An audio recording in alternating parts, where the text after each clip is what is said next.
Everyone, मैं दीक्षा कुमारी आप सबका बहुत बहुत स्वागत करती हूँ।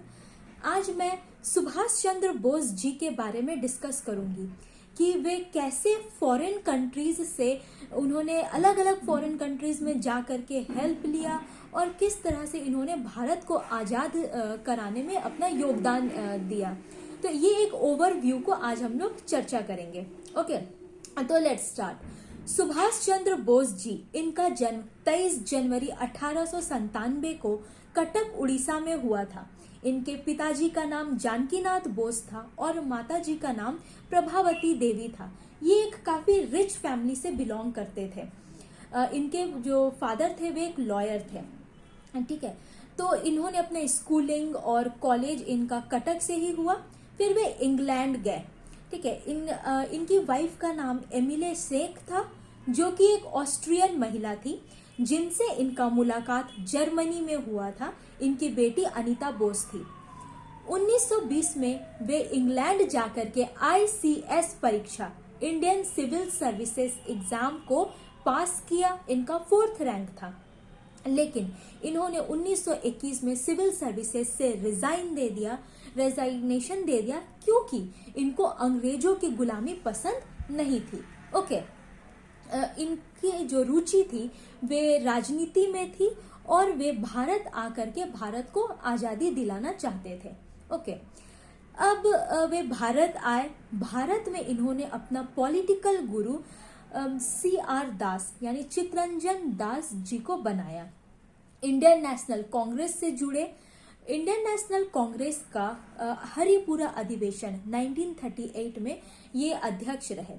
1939 का त्रिपुरी अधिवेशन में इनका गांधी जी से कुछ विवाद हो गया था। ठीक है, क्योंकि गांधी जी द्वारा समर्थित पट्टाभी सीतारामैया जी को इन्होंने हरा दिया था। ये कांग्रेस को छोड़ दिए और 1939 में फॉरवर्ड ब्लॉक बनाया और पूरी तरह से एग्रेसिव हो करके ये भारत को आज़ादी दिलाने के लिए लग गए। ब्रिटिशर्स लोगों ने इनको अरेस्ट कर लिया और जेल में डाल दिया। जेल में इन्होंने भूख हड़ताल किया, जिसके कारण इनकी तबीयत बिगड़ गई। तो ब्रिटिशर्स लोगों ने इनको हाउस अरेस्ट यानी घर में बंदी बना करके रखा। अब इधर क्या हो रहा है बाहर वह देखते हैं हम लोग। यहाँ सेकेंड वर्ल्ड वार चल रहा था। जर्मनी, जापान, इटली ये सब कंट्रीज ब्रिटेन के अगेंस्ट लड़ रही थी और ब्रिटिशर्स लोग जो है वे इंडियन भारतीय लोगों जो है भारतीय सैनिक को ही युद्ध में ये लोग लगा चुके थे। ठीक है, और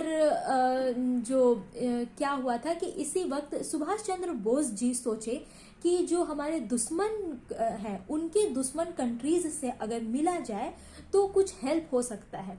तो उन्होंने जर्मनी जाकर के हिटलर से मिलने का सोचा। इधर इन्होंने एक पठान का भेष बनाया और वे अंग्रेजों को चकमा दे करके पेशावर, काबुल के रास्ते होते हुए जर्मनी पहुंचे। इधर जर्मनी में ब्रिटेन हार रहा था और ब्रिटिशर्स तो छोड़ के भाग गए। बच गए इंडियन सैनिक, जिनको की युद्ध बंदी बना करके जर्मनी ने रखा था, जिसको कि प्रिजनर्स ऑफ वॉर कहते हैं। अब इधर सुभाष चंद्र बोस जर्मनी पहुंचे। हिटलर से वे मिले। हिटलर सुभाष चंद्र बोस जी के बातों से इतना प्रभावित हुए कि उन्होंने उनको इनडायरेक्ट हेल्प देने का आश्वासन दिया। वहां पे जो युद्ध बंदी थे उनको लीड किया सुभाष चंद्र बोस जी ने और हिटलर उनसे प्रभावित होकर के उनको नेताजी की उपाधि दी। तब से वे नेताजी सुभाष चंद्र बोस कहलाने लगे। अब नेताजी सुभाष चंद्र बोस जर्मनी के हेल्प से एक सबमरीन में, एक पनडुब्बी में बैठ करके कुछ सैनिकों के साथ जापान की ओर निकले। जर्मनी यानी यूरोप से वे होते हुए इधर अफ्रीका से होते हुए वे जापान, साउथ ईस्ट एशिया को पार करते हुए जापान पहुंचे। ये एक खतरनाक इन्होंने रास्ता तय किया। ठीक है, अब इधर जापान में क्या हो रहा था उसको देखते हैं। उस वक्त सेकेंड वर्ल्ड वार चल रहा था, तो जापान थोड़ा बहुत जीत रहा था।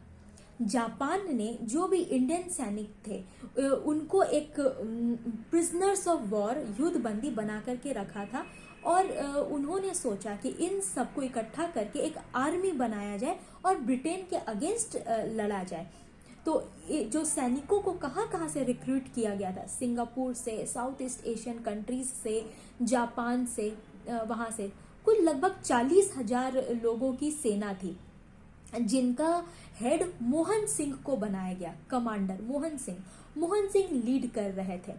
लेकिन जो मोहन सिंह थे वे समझ चुके थे कि जापानीज लोग जो है वे भारत के को सपोर्ट नहीं करना चाहते हैं, बल्कि उनका खुद का मकसद है कि वे खुद कॉलोनियलिज्म को बढ़ावा दे, दूसरे कंट्रीज में जाकर के खुद कब्जा करे और इंडियन सैनिकों को बस एक यूज करे।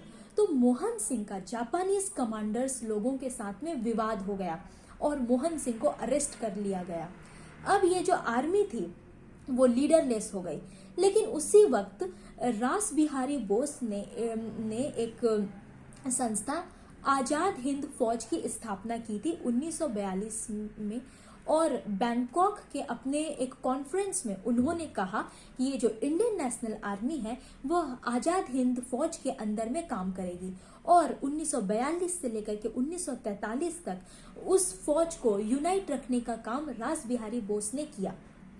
अब जब जुलाई 1943 को सुभाष चंद्र बोस जी जापान पहुंचे, उन्होंने वहां के प्राइम मिनिस्टर से बात किया और इन सभी सैनिकों को वो लीड करने लग गए, वो नेता बन गए।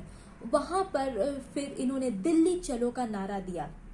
ठीक है, सिंगापुर में एक रेडियो भाषण उस समय प्रकाशित हुआ जिसमें कि उन्होंने कहा, भारत को में नेताजी ने महात्मा गांधी जी को उन्होंने राष्ट्रपिता कहा और उनसे ब्लेसिंग्स ले करके कि वे भारत को आज़ादी दिलाने के लिए वे आगे चलने के लिए कहा, और उन्होंने उस समय कहा था तुम मुझे खून दो मैं तुम्हें आज़ादी दूंगा। इससे सभी सैनिकों का सपोर्ट मिला और भी लोग जो है वो सुभाष चंद्र बोस जी के लिए सपोर्ट में आ गए थे।